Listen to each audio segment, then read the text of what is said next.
Greetings, deer hunters. Welcome to Wednesday and welcome to Deer Talk Now at the Deer and Deer Hunting Headquarters. I'm Dan Schmidt along with Brad Rux for another live episode of Deer Talk Now. Let's get it. Good. Let's get into it right away, Dan. I got a couple questions for you. A lot of questions came in this morning. Everybody, you can keep asking them. Just plug them right into the comment section. But we got a special guest. We want to rip through some of these questions right away for you. This one's for you, Dan. This comes from Josh in Wisconsin. What kind of apple trees or pine trees should I plant? Apple trees and pine trees. That is a softball question for me because I love trees, as you know. I love planting trees. Apple trees, as far as the variety, it really doesn't matter in my opinion. What I always suggest people to do is plant standard trees, not semi-dwarfs, if you're planting them for deer apples. And the biggest thing to know is plant several varieties. So we use Cortlands, we use Hallareds, we use Wolf River apples. Those are those big ones that are bigger than softballs. But the biggest thing when you're planting apple trees for deer that I've found, when you're planting apple trees for an orchard, they always say grow the fruit, not the tree. For deer, it's totally opposite. You want to grow the tree. You want a really nice, strong tree. So you don't want those trees that are going to bear right away. You want a tree that's going to grow a couple of years so it gets its root system. But I'd always suggest really taking care of those trees. They need a lot of water in the spring and summer, usually at least 10 gallons a week. So if it's dry here or wherever you're planting them, you want to make sure that there's some place where you can get them water. Fence them, keep the weeds out of there. That's a good question. As far as pine trees, what we do, especially here in the upper Midwest, is we plant Norway pine, which is a red pine. Deer don't eat it as much. If you plant a white pine, they'll just, as you know that, Brad, they'll absolutely, it's a candy for a deer in wintertime. So we plant red pines, red spruce also. That's a good tree to plant for cover. But they will nip them, just so people know that. If you have a lot of deer in the wintertime and you plant any kind of pine tree, they will nip that new growth in the winter, and it takes the tree a little bit longer to grow. But that's a really good question. And who did we have there again now? It was Josh from Wisconsin. What is Josh going to win? We got all sorts of cool stuff. Let's give him the Tinks bombs? Yeah, the Tinks bombs. Cool. Way to go, Josh. You got some new Tinks scent bombs. We're going to be talking about mock scrapes today. So you're going to be able to try that out this fall. Nice question. Brad, I want to ask you. Hang on, I want to add one more thing about that apple tree, Dan.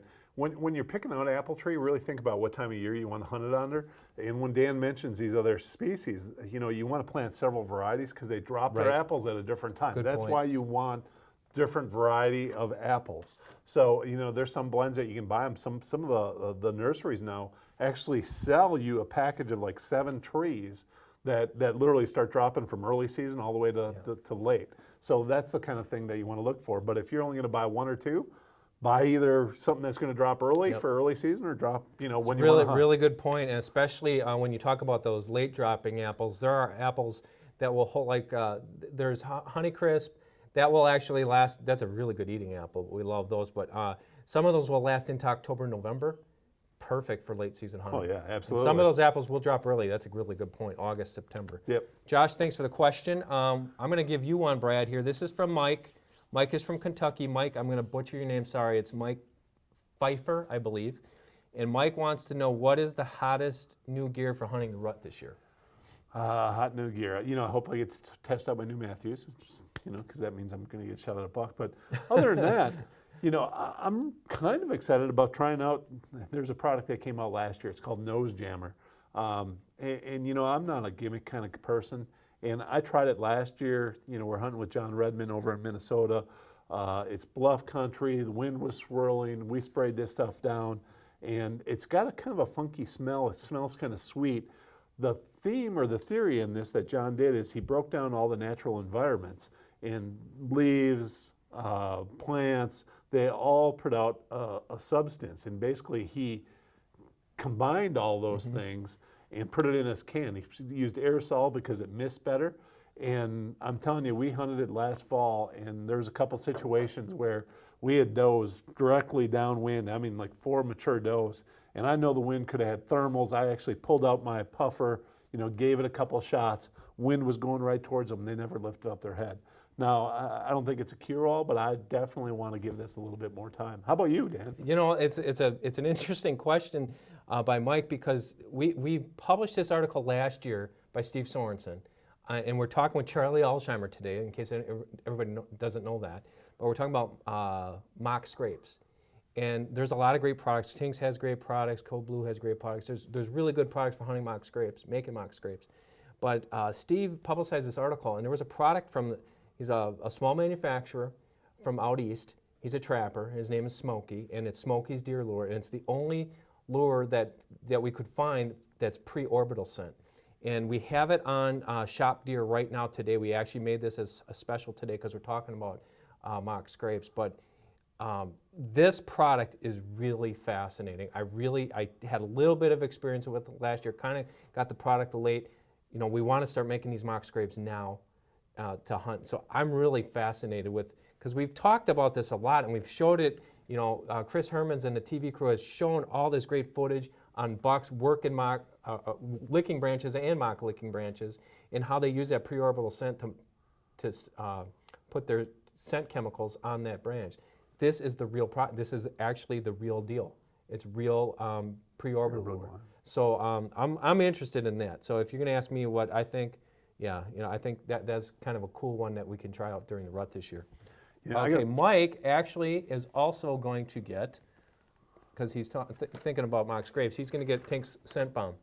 Mike, congratulations. Thanks for asking your question. Brad, who's up next? We got one. It's Ryan Bauer, and he asked, you know, if you're managing a small piece of property, you know, what's your best strategy for trophy deer? Keep in mind that my neighbors are meat hunters all around me, and when I mean small, I mean 100 acres or less. 100 acres. This is the question we get a lot, and I know you do too.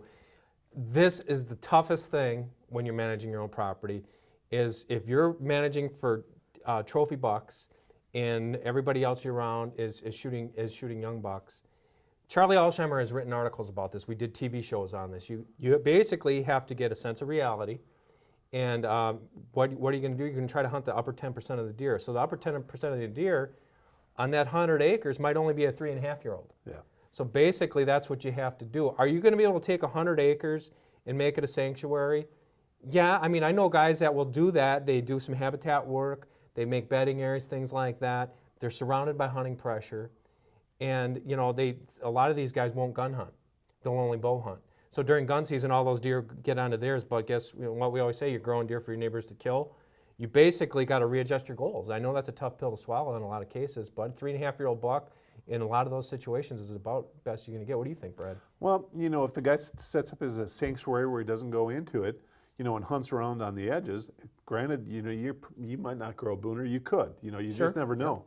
But there's going to be days you can't go out in the woods. I mean, you're going to have limited amount of stands, and there's going to be east wind. You have no way to get in there and hunt on an east wind without blowing your deer out. You better stay home, or you're going to be, just like you said, you're going to educate those deer. They're going to start wandering off the reservations. Your neighbors are going to shoot them. So, you know, let's be honest and really set your goals realistic.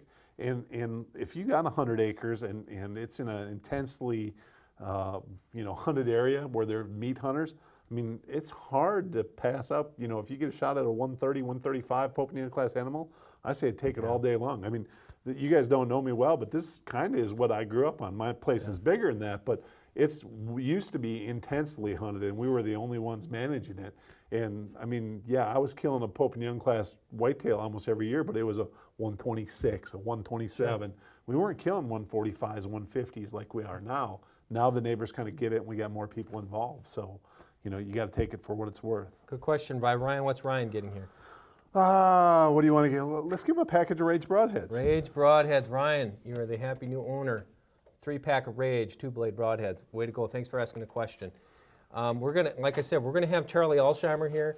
Brad, why don't you talk a little bit, and I know we discussed this. Charlie's going to be calling us here. I'm just going to check. He's going to be joining us in just a couple minutes. But, you know, we talk about mock scrapes, and what are some of the misconceptions with not only setting up a mock scrape or just hunting one in general? One thing is they're not a cure-all.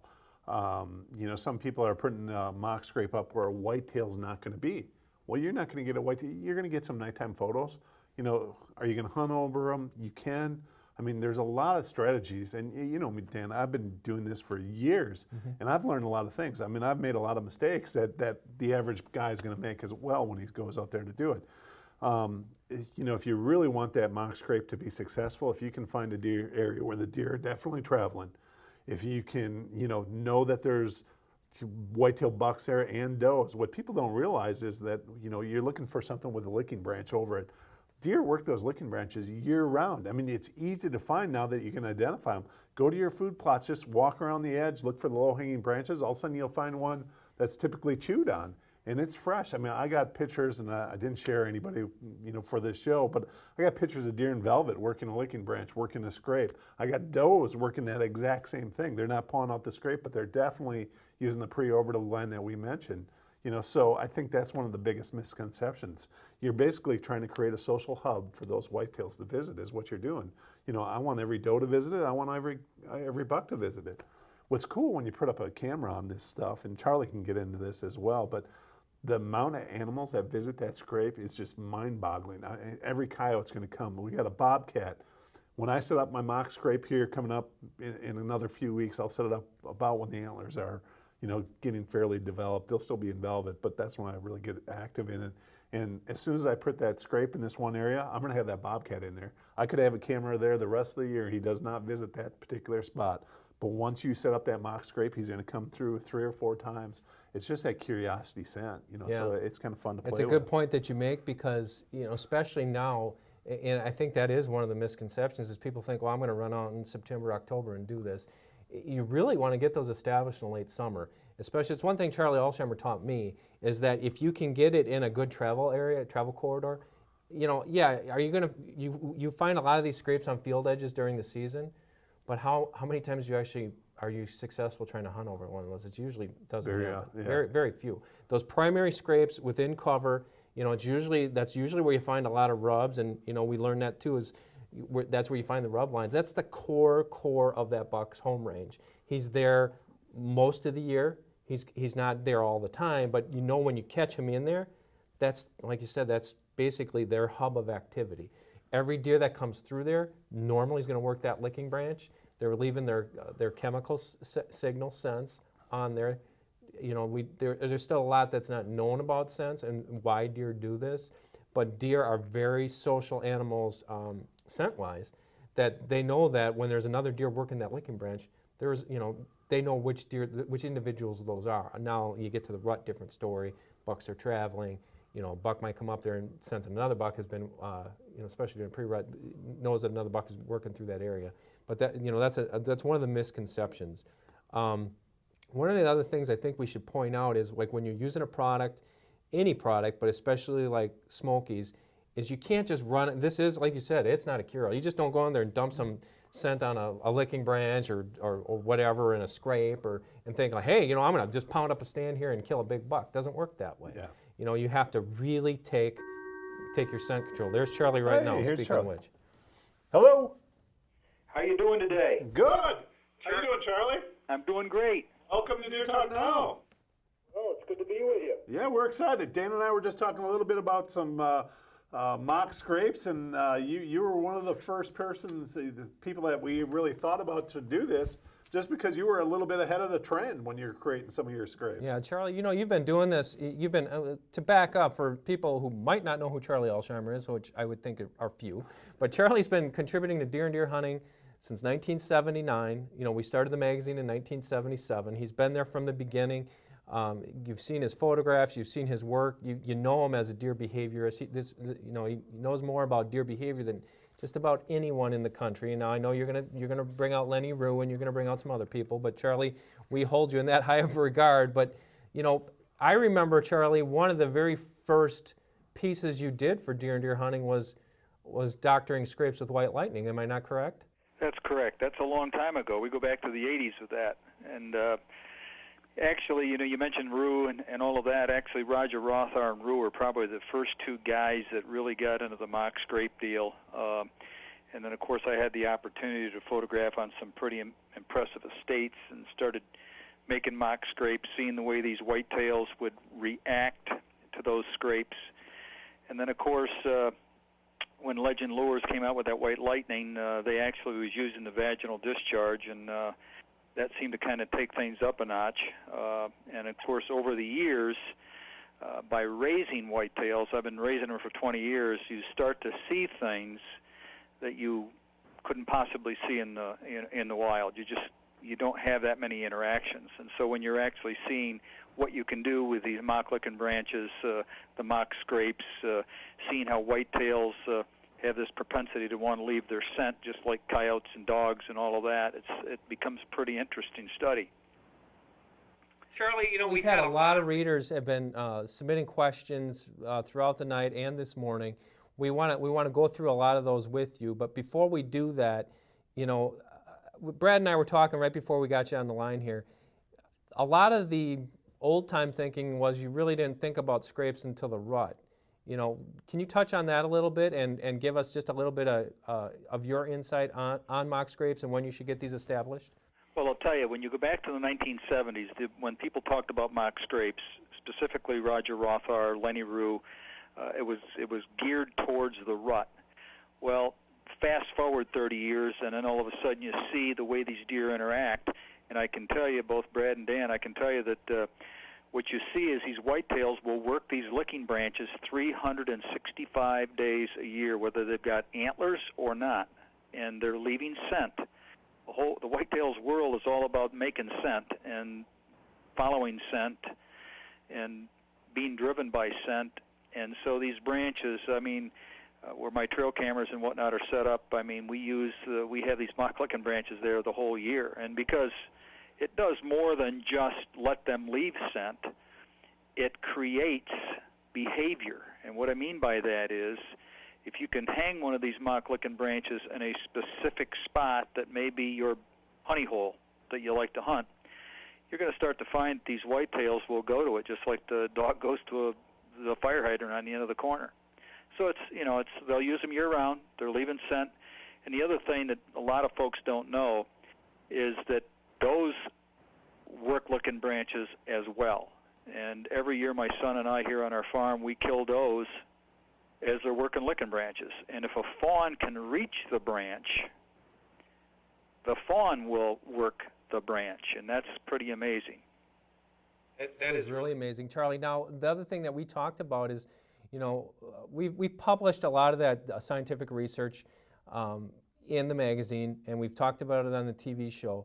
But also we've learned, and you've helped us learn, that there's certain chemical signals in those secretions that they're leaving, correct? Yeah, when they work a licking branch, you basically got 3 primary glands in that deer's head that are secreting odors. You've got the nasal gland, and you've got the preorbital gland, which is on the corner of the eye, and then you've got the forehead gland, which is basically about an inch down and between the 2 burrs of the antler. In fact, if you boil out a whitetail skull, you'll find that there are 2 holes in their forehead, and that's the forehead gland, and they'll rub those glands on those branches to leave their distinct odor.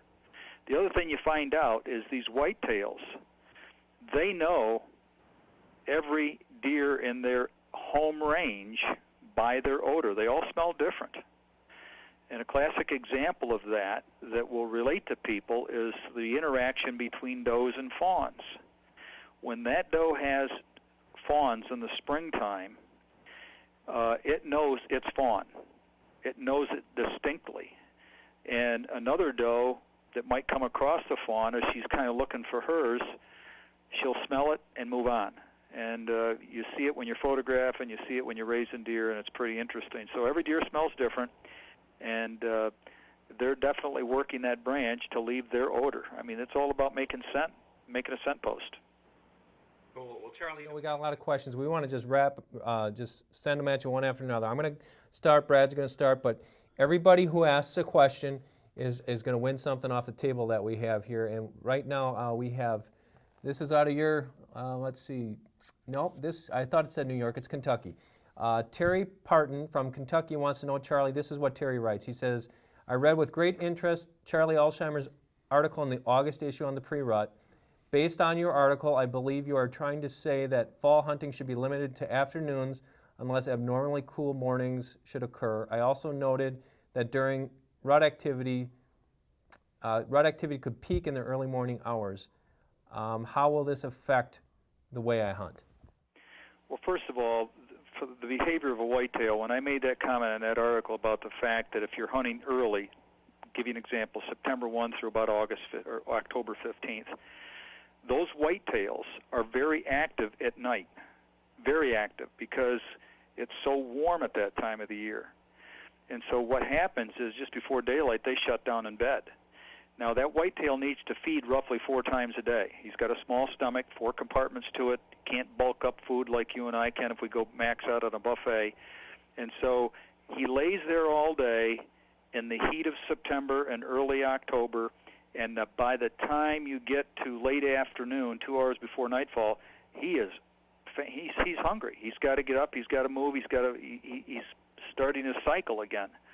And temperature drives a lot of that. And so that's why I say, based on our camera data, what we see raising deer, the behavior that we see it, they're very active all night long in that early season, and they're getting up to move to feed late in the afternoon. And I find it very interesting. A number of other individuals that are doing the same kind of stuff that I do are pretty much mirroring all this. I mean, it's about heat and it's about food. And so the early season is a tough one. Now, during the hot to trot rut, you're going to find that these whitetail bucks, they don't have a schedule anymore. They're not eating a lot. And in fact, in the north, you've got that rut in November, and so it's cool. It should be cool. It's not always, but normally it is. Seasonally it is. And so they've been up moving every 4 hours to eat, chase does, whatever they're doing. But just about daylight, they continue the action for a couple of hours. In fact, I find that first 2 hours in the morning during the hot to trot rut is a little more active than just before nightfall. And so, everything kind of changes, and it's all about behavior.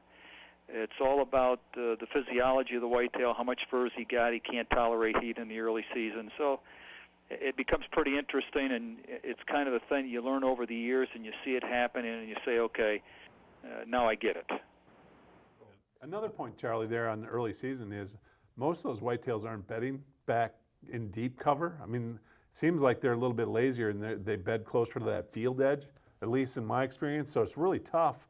They're going in the dark and you end up bumping more deer going into your stand. So you're just educating them that they're being hunted, that you're better off staying out. Brad, I would agree with you. There's no doubt about that. I mean, those whitetails are putting on at least 20% of their pre-rut body weight in that last, from about 20 August until about 15 October. And for lack of a better word, they're a little bit lazy. And so if they can find some cover that's close to the food, that's where they're going to be. And you bump them and everybody else bumps them too. So I would agree with that. All right. Well, Terry Parton, I'm sorry, Terry, if I didn't get your name right, you're getting a copy of the new, last year's, it's new this year, Deer and Deer Hunting Season 7 DVD is coming your way. Thanks for the question, Terry. Brad, you're next with a question here. I got another one from Paul Olstrom, and he just says, Charlie, what's your thoughts between synthetic lures and natural lures? Well, there was a guy by the name of Bob McGuire, and Bob McGuire actually wrote for Deer and Deer Hunting a number of years ago. Bob was the first to really get into the synthetic lures and had a lot of success with them. I need to be very honest with you and tell you that I have never used synthetic lures, even though I'd read a lot of the stuff Bob wrote about.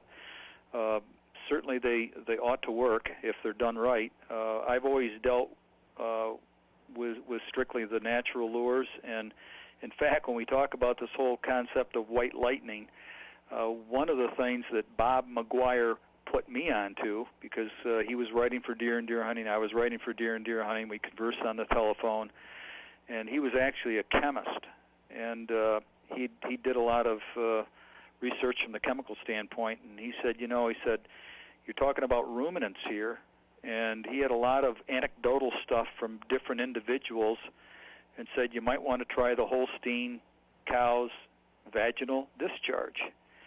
And I thought that was a bit odd. And but at any rate, I had a guy that was an artificial inseminator that I said, find some of this stuff for me, and let's try it. Well, we were tipped off to the fact that if you're going to use it, you've only got about a 2-week shelf life.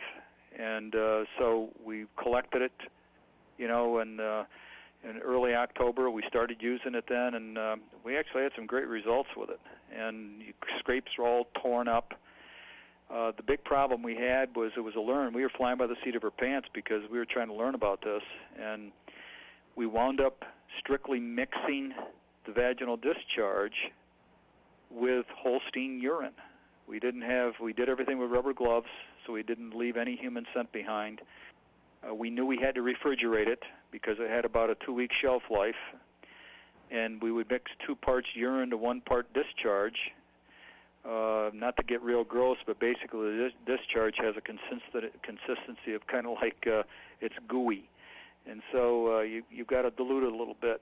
Now, a lot of the deer breeders came along in the 90s, and they kind of picked up on that, and they started collecting the vaginal discharge from whitetails, and through veterinary practices, they could actually cycle those does, and they get that discharge. But even with that, it still had a short shelf life, and we'd refrigerate it. Take it one step further, then a lot of the scent companies said, well, we can keep that from breaking down by doing vacuum bottling, and they did that. And so it's been a process. Call it evolving, call it whatever you want, but I've had a lot of great success with some of these lures. The only thing that I would caution people about over-the-shelf purchases of lures is to do your homework on what the company's all about to make sure that you've got the good product. And there's a lot of good ones out there. Charlie, the mock scrapes are a great way to test different products. I mean, because you got a trail camera on it, and you can actually, try a lot of different kind of scents. I have tried the synthetics, and I can tell you most of them work very, very well, as good as anything else that's out there. There used to be one that was called Hogs Unlimited, which, if you guys remember the Rompula story, is what he was using mock scrapes, and Mitch Rompula supposedly shot, his giant whitetail on that. Well, he had sent a box of that stuff that sat in the office, I bet you, for months and months, and nobody ever used it. And I thought, what the heck, I'm going to take it out and try it. And I quietly took the other 2 bottles home because I didn't want to, they tore that stuff apart. We're going to give it, Paul, you're going to get a chance to check it out for yourself. We're going to give you a bottle of the Tinks. It's a synthetic scent, so go ahead and try it out for yourself. I think you'll be surprised it's going to work. Great question, Paul. Thanks. Charlie, we got another one coming at you here. Kind of the same line here. Jim Hall from Illinois. And Jim is actually kind of following up to what Brad just talked about.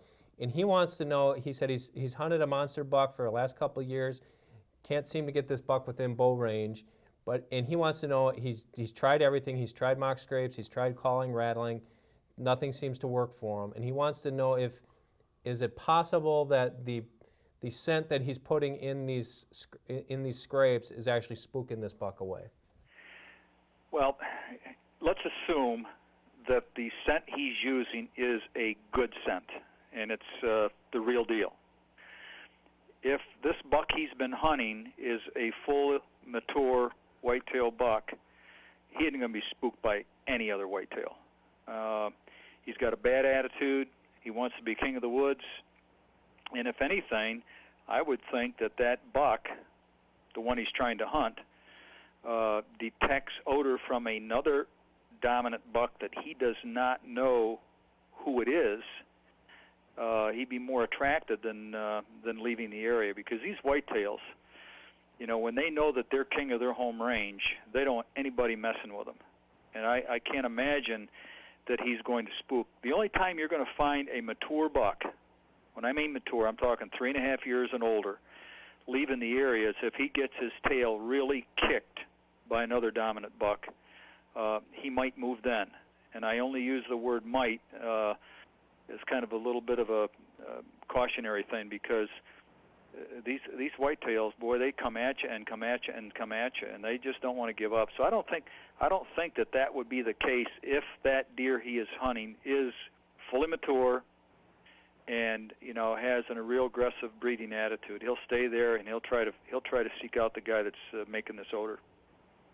Great question, Jim. Jim, you are also receiving a copy of Season 7 of Deer and Deer Hunting TV. We got 11 episodes on here. You're gonna really enjoy it. This I think was our best season ever. season 7. Of course, season 8 is going to be even better, right, Brad? That's because you shot all the whitetails. That's right. Yeah, see me on there. See me killing deer and getting goofy. All right, next question. Brad, you have the next I question. got one. It's from Chuck Early. And Charlie, he asked, what time of year should you set these things up? But I also want you to get into a little detail of what you look for in that area and how you go into the process of setting up your mock scrapes. Okay, Brad, for starters, the mock scrapes, I want to put them where I know that the deer are doing their most traveling. In other words, funnels, pinch points. I would have put a mock scrape on a food plot if I want to monitor that food plot to see what kind of deer that I have. Now, I'm a little bit of a unique guy in that I don't normally hunt a food plot for fear of educating the deer. What I'm doing is putting the mock scrape, I'm going to put it in what I call a transition zone, which is that pinch point or funnel that's between a known bedding area and a known primary food source.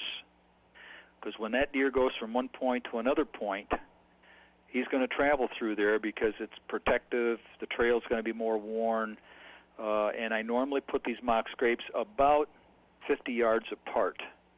Now, there are some places in the country where the bedding area might be nothing more than 75 yards from his food source. There'll be other parts of the country, specifically a place that I hunted in Idaho, where it's a good half mile. And so you've really got to be on the ground and know where the bedding area is and feeding area. But I'm putting it in a transition zone along a well-used trail. I'm going to hang about 50 yards. Why? I'm trying to build a highway, okay, guys? I'm trying to make that deer say, okay, all the scent in my area is along this travel corridor. And they want to leave their scent there too. And the mock licking branch that I'm going to hunt over, I've got to do a couple of different things. I've got to be able to have a shooting lane that's wide enough. And understand that when that buck comes to that licking branch, his whole head and neck area may be in a nice shooting lane, but his body's going to be off in the thick brush. So you got to keep that in mind. And I normally have my stand about, in bow season, that stand's going to be roughly 15 yards downwind of that trail or that known pinch point that deer comes through. And so I'm going to hang the branch off of another branch over the trail. But if I don't have a branch to hang it on, I'm going to run wire from one tree to another and hang the branch off the wire and attach the branch with one of these little electrical plastic draw ties. You can buy them at Lowe's, Home Depot. They're normally about 5 inches long, and just attach them that way. The bottom of that branch wants to be about 5.5 feet off the ground. And you want a pretty substantial branch. Don't have some kind of a wimp branch or a Mickey Mouse branch. Make it pretty substantial. I find that here in the east, I'm going to use preferred branches. It could be white oak, it could be red oak, it could be a maple, something that's a preferred browse species. I also use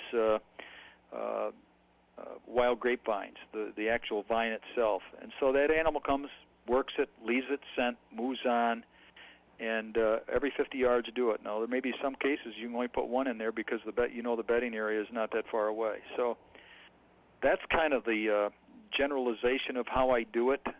With cameras, I'm going to put that licking branch in a food plot, normally just inside where that trail comes into the plot, put it there. I often will take and use a bar, make a good-sized hole, put a fence post in there, and be able to attach that branch to it. A lot of guys have said to me, well, isn't that deer going to know that branch is on a wire and it's not right? No, he's not. He's not going to know. It's just something about the deer. He just could care less whether it's on a wire or a branch. As long as he's got something to leave scent on, he leaves it. And so that's kind of how I do it. Who do we have there again, Brad? What did they want with? Chuck Early. Let's give him a whitetail calendar. Chuck's going to get the daily calendar. This is our new product for this year. We're doing it again for 2013. Page a day calendar, really cool. You rip those off. You got that on your desk. That's going to Chuck. Thank you, Chuck, for the question. Next question, Charlie, you've answered a lot of this. I was kind of paying attention when you were answering here, but this comes from Dave Kaufman. and he's from the Northeast. Dave's from Pennsylvania. You've already asked or answered when you should start making scrapes. He also wanted to know what types of tree to use. You explained that, sturdy oak or maple branch or something like that. But he also wanted to know what specifically type of lure. And I think there's a confusion a lot of times. People go to the store or go to the sporting goods shop and they see there's doe and estrus, there's dominant buck, there's all these different types of lures. He wants to know what type of lure should he use. Okay, when you're not in the hot trot rut, just use a non-estrus lure. In other words, it could be, you find a lot of the deer breeders are selling urine, okay, and they're selling whitetail urine. That's one option to use. And if you've got another product that is advertised as a 100% deer urine, you could try that. But let me just make one comment here, and I realize that the lure thing works extremely well. Brad knows it does, and Dan knows it does, and I know it does. But let's just look at what happens when that animal goes to that mock licking branch. What he basically does is the first thing he does is he works the branch. He leaves the scent from his, again, nasal preorbital forehead gland, and during the rut, he'll paw that ground out underneath it, but the rest of the year he won't. And normally what happens is he then urinates right underneath it. He leaves, $75 worth of his own urine right there in the ground. And as the next deer comes along, he does the same thing.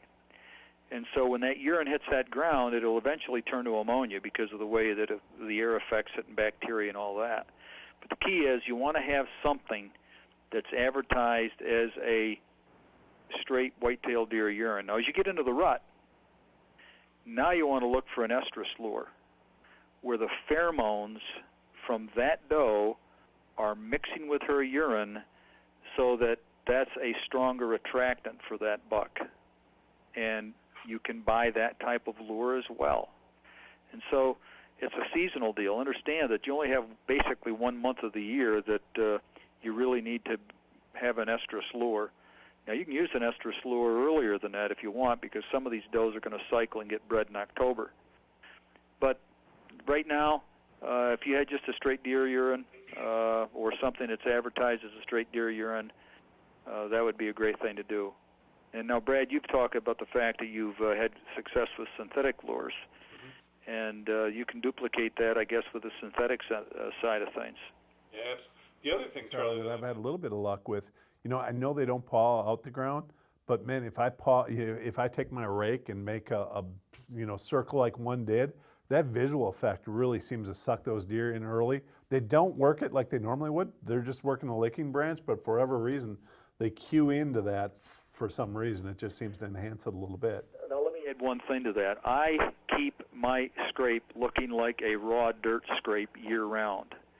And you're right, Brad. There's something about I've been doing food plots in the last 2 weeks, and when you turn that earth, there's something about raw earth that just attracts these deer. They're walking all over it, they're smelling it. Well, when I'm working a mock licking branch, I use a little trapper's trowel, and I really rake that ground so it's just raw dirt.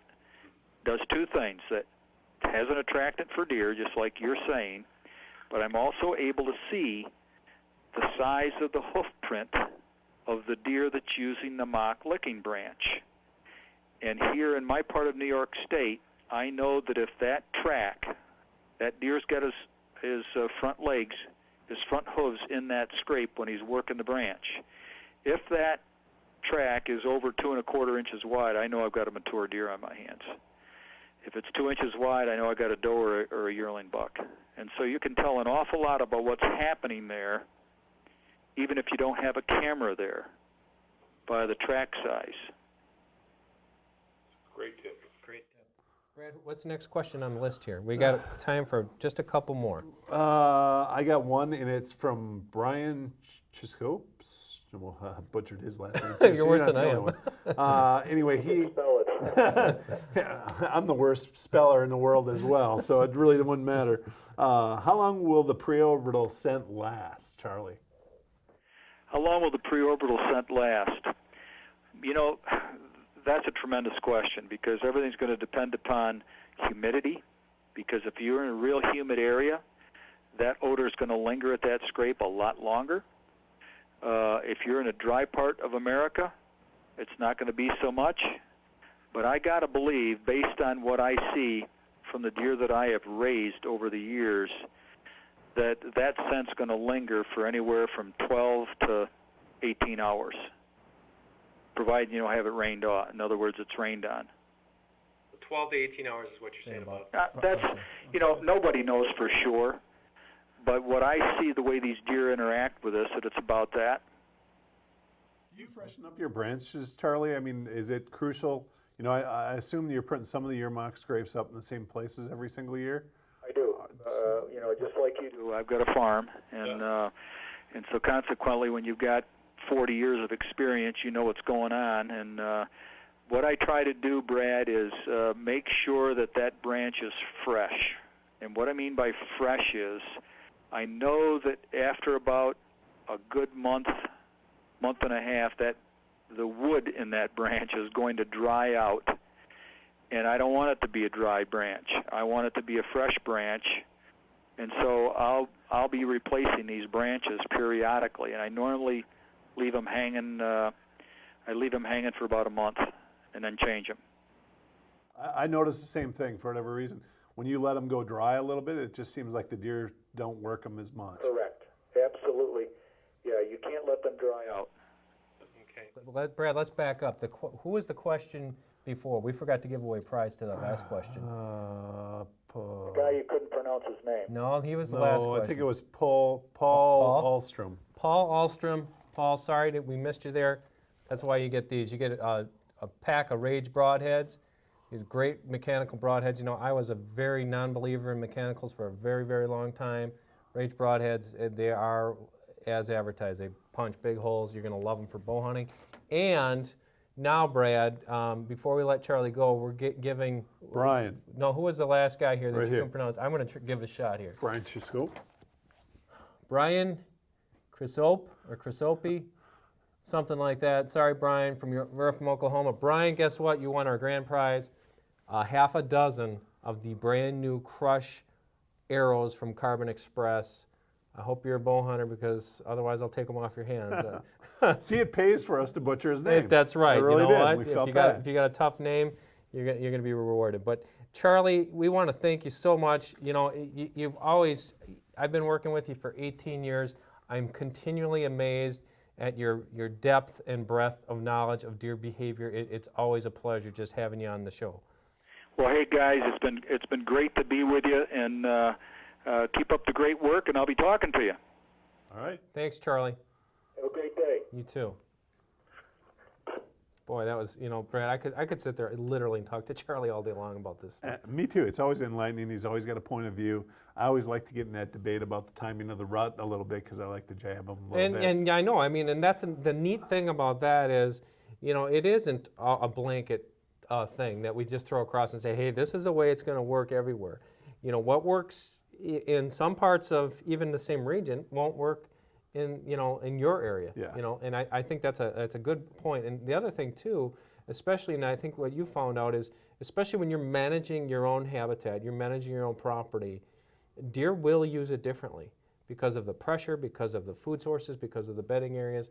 But for the most part, the behavior can follow a nice pattern. Absolutely. Play with this stuff a little bit. Set up different mock scrapes. Find out what your deer really prefer. I laughed when Steve Bartella, we had him, on a few weeks ago, and we had footage today of him doing his scrape tree that he plants in the middle of the food plot. I was watching that as we were talking. And the first time he told me that, I was like, why in the world would you do that? Put that on the edge. But it makes so much sense because now you don't have to worry about that shot angle. He's going to come in, and I started using it probably 3 years ago, and it definitely works, especially if you're using that mock scrape during a rut. I mean, that's when you want his scrape out there is during the rut, because every buck, every mature buck that enters that field, if there's does in that field or not, is going to come right over there, and they're going to work on that scrape. It works like That's a charm. probably going to be the next hot thing because, and the thing that you've seen in the video clip here was, as they're putting that in, as Charlie does when he's in the woods, you got to make sure that thing is solid, especially the licking branch. You got to make sure that thing is attached because if they're going to keep coming back and using it, you don't want a deer to snap that thing off, then they can't reach it. Yeah. You know, they can't get to it and that type of thing. Well, you know, I think we really had some great things. I think we have time for one or two more questions, and we did have some questions. I know these are softballs for you, Brad, so I'm going to ask you the questions, but we had a couple more questions, a couple more things here on the table. This one this is more than a comment than a question. I want to read this to you guys because I thought it was pretty good. And this is another hard name, and it's Orly Road from Wisconsin. And Orly, thank you for writing us today, because once you hear this, Brad, you're gonna love Orly as much as I do. But Orly says he would love. I'm not going to censor this. I'm just going to read it. Orly writes, "I would love to watch and listen to your program, but capitalized but, I am an old fart on Wednesday, and at 12:30 I go bowling." So Orly could not watch Deer Talk now because he's bowling right now. So Orly, I hope you're listening to this later. But he said he's so out of luck. He has every issue of Deer and Deer Hunting all the way back to the Stump Sitters, starting with the free issues that he said the two guys who started it gave away in Appleton. That was Jack Brower and Al Hofacker.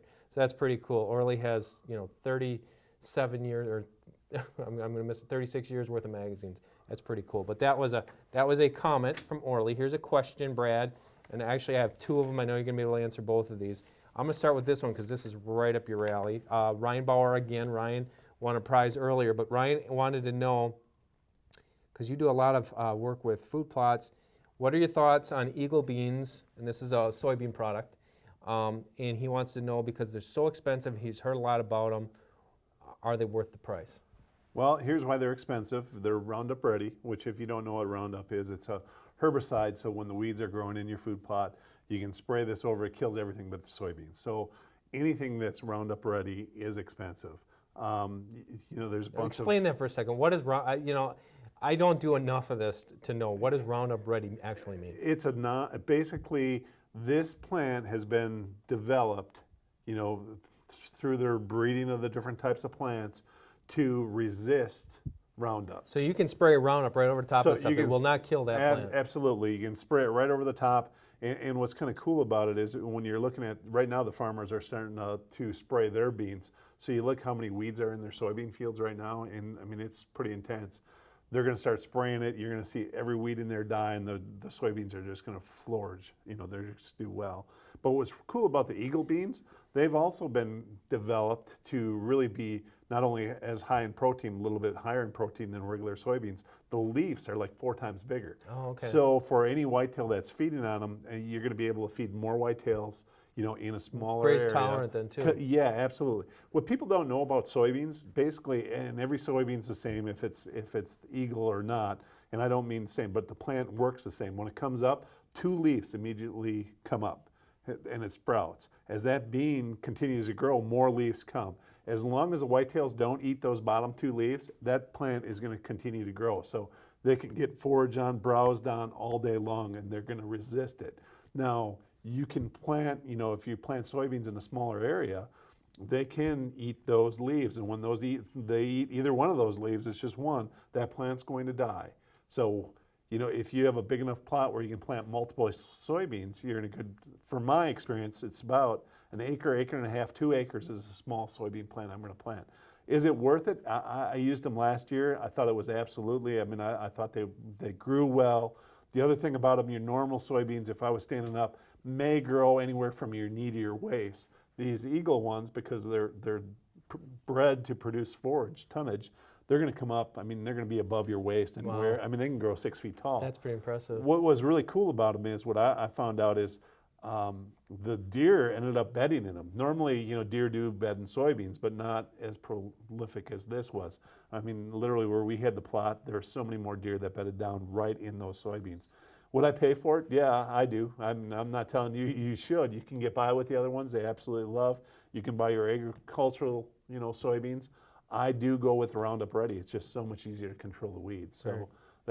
And you can, if you're on a budget, buy the ones that aren't Roundup ready. They're going to be cheaper yet. Sure. Well, okay, Brad. Thanks for the. I mean, that's a really good insight to have, because especially if you're going to take the time and effort to do this and spend the money, to be honest with you, do you go buy and be cheap on chintz on the soil? No, you're gonna want to put in a forage that's going to last, and that sounds like a pretty good option. More, when you talked about it, and we're going to have a show on it, I think, later this year.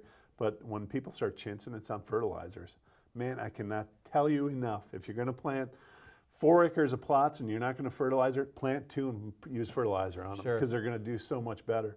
And I tell everybody, it's like going to a candy shop. Basically, your deer are going to prefer the candy that has the fertilizer on it. That's what the fertilizer is going to be. The deer somehow know that plant's better for them. They're going to gravitate towards those plots. And I mean, I can tell you, hopefully my neighbors aren't listening, but every year my neighbor plants rape and I plant rape, and he's like, why do they eat yours first? Well, I can tell you why. It's because I fertilize it. It doesn't matter what I'm using, if it's Whitetail Institute wintergreens, if it's purple top turnips, they're going to eat mine first because I fertilize mine. The plants are healthier. That's awesome. Straight up. Well, hey, thanks, Brad. Thanks for the information.